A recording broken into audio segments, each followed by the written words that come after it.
하나님의 말씀을 보시겠습니다. 하나님의 말씀은 여호수아 3장 11절로 17절 말씀까지 함께 보시겠습니다.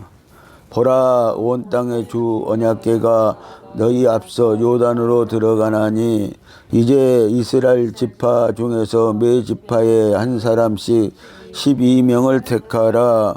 온 땅의 주 여호와께를 맨 제사장들의 발바닥이 요단물을 밟고 멈추면 요단물 곧 이에서부터 흘러내리던 물이 끊어지고 쌓여 서리라. 백성이 요단을 건너려고 자기들의 장막을 떠날 때에 제사장들의 언약궤를 메고 백성 앞에서 행하니라. 요단이 몸에 거두는 시기에는 항상 언덕에 넘치더라. 궤를 맨 자들이 요단에 이르며 궤를 맨 제사장들의 발이 물가에 잠기자 곧 위에서부터 흘러내리던 물이 그쳐서 심히 멀리 사단에 가까운 아담 변방에 일어나 쌓이고 아라바의 바다 여매로 향하여 흘러가는 물은 온전히 끊어짐에 백성이 여리고 앞으로 바로 건널세. 여호와의 궤를 맨 제사장들은 요단 가운데 마른 땅에 굳게 섰고 온 이스라엘 백성은 마른 땅으로 행하여 요단을 건너니라. 아멘. 할렐루야. 오직 예수 생명입니다. 오늘은 법궤의 능력입니다. 이스라엘 백성이 애굽에서 나와서 광야에서 40년을 살다가 가나안 땅에 들어갈 때 그들은 그 깊은 요단강을 어떻게 건넜겠습니까? 오늘 본문의 말씀은 우리에게 언약궤가 이스라엘 백성을 어떻게 인도하여 요단강을 건너 가나안 땅에 들어갔는지를 잘 말해주고 있습니다. 가장 먼저 강에 들어간 것도 언약궤요. 가장 나중에 나온 것도 언약궤입니다. 언약궤가 이스라엘 백성을 인도하여 요단강을 건너 평안히 언덕에 도착하게 한 것입니다. 이제 법궤가 요단강을 건너게 되었습니다. 이 법궤는 예수 그리스도를 예표하는 것입니다. 법궤가 물속에 들어간 것은 예수님께서 십자가에 올라가신 것을 상징합니다. 우리도 이렇게 예수님과 함께 죽고 함께 부활할 수 있도록 법궤는 우리를 인도하신다는 것을 예표하는 것입니다. 또 법궤는 예수님도 되지만 말씀도 예표하고 있습니다. 그래서 법궤는 말씀입니다. 또 법궤는 생명입니다. 또 법궤는 부활입니다. 왜냐하면 예수님은 말씀이 육신이 되어 오신 분이기 때문입니다.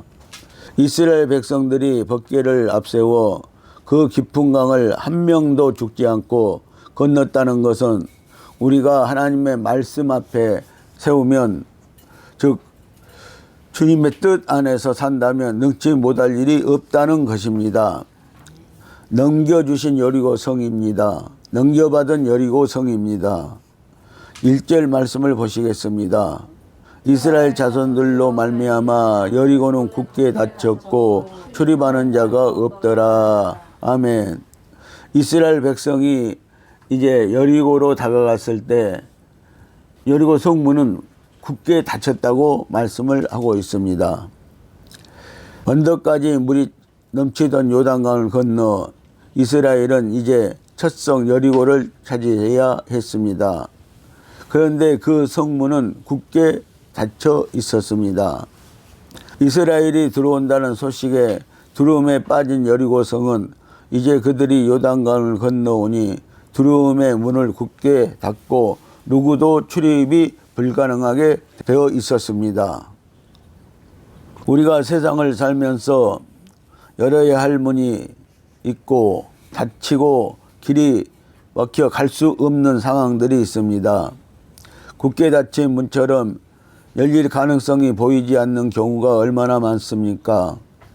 그러나 견고한 여리고성 문이 열리듯이 우리의 인생에 막힌 문이 열리고 높은 성벽이 무너지는 기적을 기대합시다. 문은 굳게 닫혔지만 여호와의 말씀이 이스라엘을 격려하셨습니다. 2절 말씀을 함께 보시겠습니다. 여호와께서 여호수아에게 이르시되 보라 내가 여리고와 그 왕과 용사들을 내 손에 넘겨주었으니. 아멘. 자, 하나님께서요 여리고 성을 이제 이스라엘 백성들에게 여호수아에게 넘겨주었다고 이렇게 말씀을 하고 있었습니다. 이 성은 전쟁에서 한 번도 져본 적이 없는 성입니다.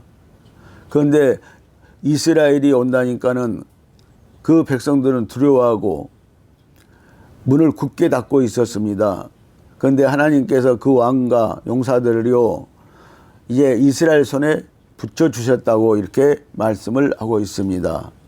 16절을 보면은 7번째 제사장들이 나팔을 불 때에 여호수아가 백성에게 이르되 외치라 여호와께서 너희에게 이 성을 주셨느니라. 아멘. 이스라엘 백성이 법궤를 메고요 하나님의 말씀대로요 순종해서 하루에 한 바퀴를 돌고 이렇게 6일 동안을 돌았습니다. 그리고 7째 날이 되니까 하나님은 7바퀴를 돌고 외치라고 말씀했습니다. 여호와여 하고 외치라고 말씀을 했던 것입니다. 그랬더니 그 여리고 성이요 무너졌다는 것입니다. 아르르 무너졌다는 것입니다. 그렇게 굳게 닫혀 열기 어려운 성을 여호와께서 그 백성들에게 넘겨주었다고 말씀하십니다. 넘겨주었다는 뜻은 무엇입니까? 바로 그 성의 주인은 여호와 하나님이라는 뜻입니다. 그 성 사람들이 주인이 아닙니다. 하나님께서 원하시는 자들에게 넘겨주면은 그들의 것이 될 것입니다. 그러니까 하나님께서요 우리에게 넘겨주면은 우리 것이 되어지는 것입니다. 법궤가 실로의 장막에 있었습니다.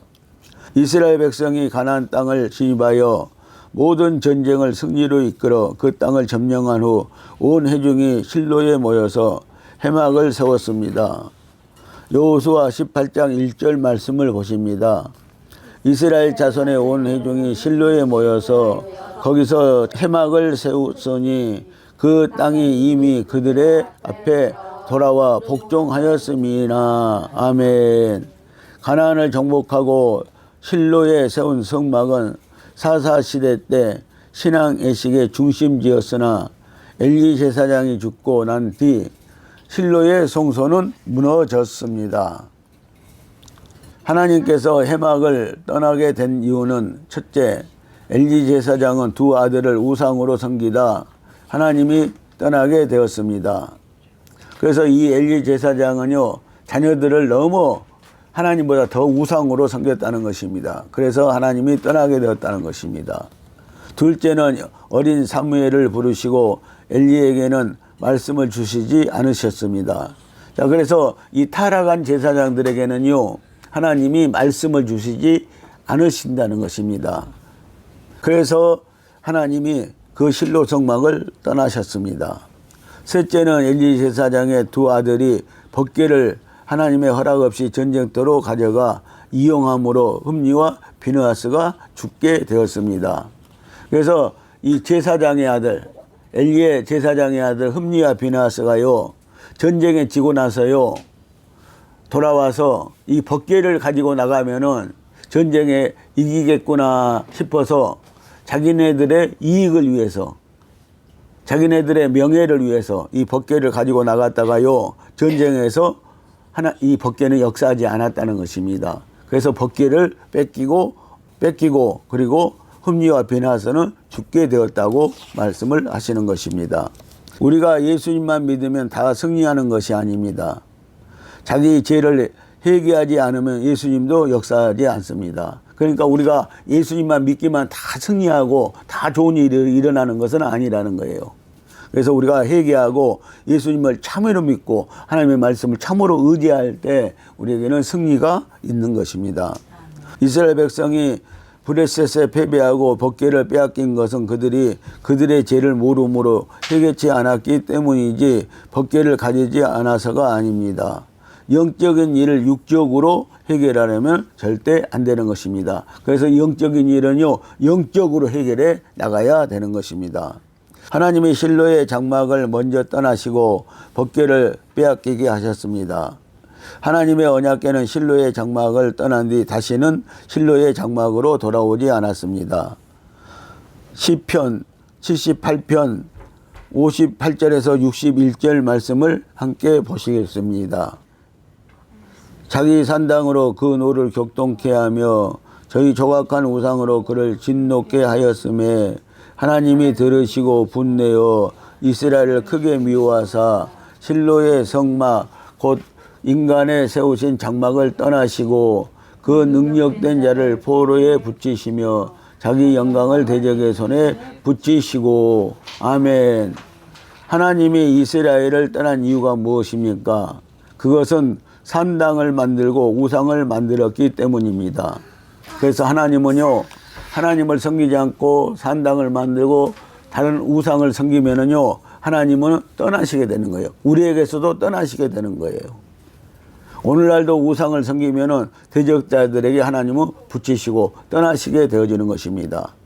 즉여가면은요, 61절에 보면은 이 법궤가요, 브레셋의 포로가 되고 하나님의 영광을 대적의 손에 붙이셨다고 이렇게 말씀을 하고 있는 것을 볼 수가 있습니다. 그래서 그 후에 보면은요, 이 법궤는요, 전쟁터에 나갔지만 아무 효력을 발휘하지 못하고 브레셋의 이 법궤가 뺏기게 되었다는 것입니다. 하나님의 영광이 뺏기게 되었다는 것입니다. 그래서 하나님은 이렇게 역사하시고 만다고 이렇게 말씀을 하시고 있는 것입니다.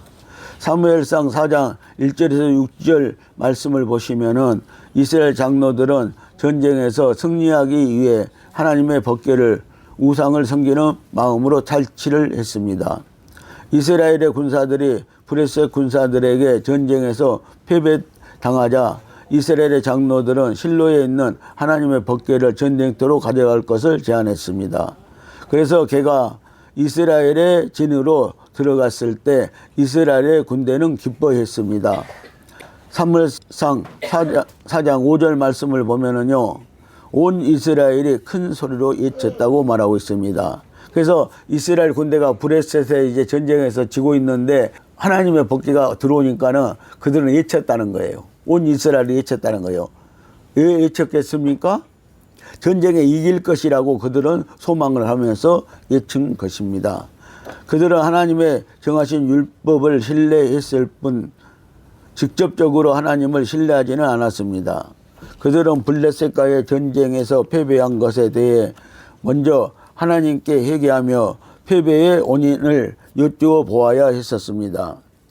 여호수아가 아이성에서 패배했을 때처럼 죄를 되짚어 쓰고 통회하며 하나님께 실패의 원인을 알아낸 것 같이 하나님의 법궤를 전쟁터에 갖고 나오기 전에 먼저 하나님께 전쟁의 실패의 원인을 하나님이 무엇을 원하시는지를 알아보았어야 했다는 것입니다. 그런데 이스라엘 백성들은 그렇게 하지 않고요, 이 전쟁터에 법궤를 가지고 나가면은 이길 것이라고만 생각을 했었다는 것입니다.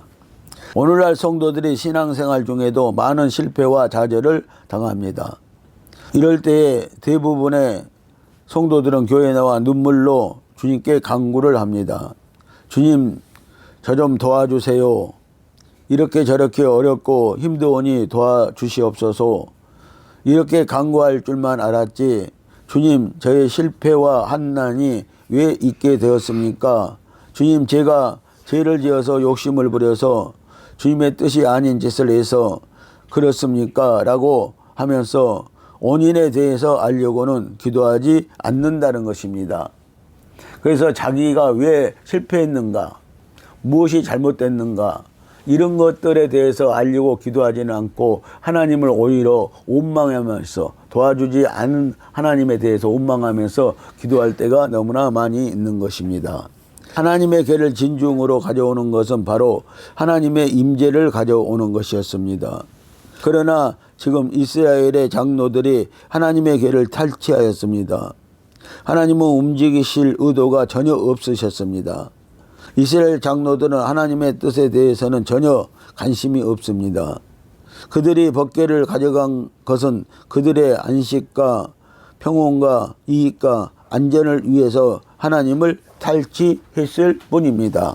법궤를 가져갔을 뿐입니다.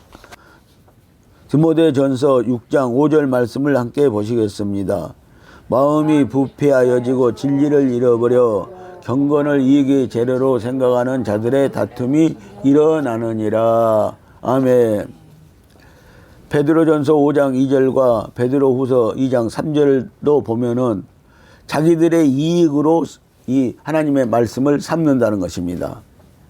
오늘날도 자기들의 이익으로 이 법궤를 하나님의 말씀을 그 재료로 삼는다면은요, 하나님은 역사하지 않는다는 것을 우리에게 말씀을 하고 있습니다. 이것은 법궤를 탈취하는 행위와 그래서 같은 것입니다. 우리는 우리의 일보다 먼저 하나님의 뜻을 먼저 생각해야 합니다. 예로 우리가 어떤 병이 들었다면 우리는 하나님을 탈취하는 식으로 주님께 병을 고쳐달라고 해서는 안 됩니다. 내 병도 하나님의 뜻과 하나님의 경륜에 맞추어서 생각하고 하나님께 여쭈어 보아야 합니다. 주님, 저는 나의 건강과 나의 명예와 번영을 위해서 신앙생활하지 않겠습니다. 저는 주님의 경륜을 위해 주님의 뜻을 성취시키기 위해 이 땅에서 살고 있습니다. 그러므로 저의 모든 생활도 주님의 성령 안에서 생각하게 하여 주시고 그에 따라 주님께서 저의 생활도 주관하여 주옵소서. 아멘. 우리가 오히려 이렇게 기도하는 것입니다.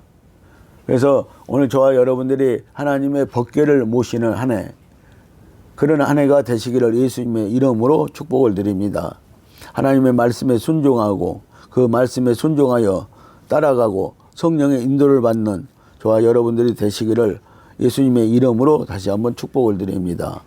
이렇게 기도하는 것이 하나님의 법궤를 탈취하지 않는 것입니다.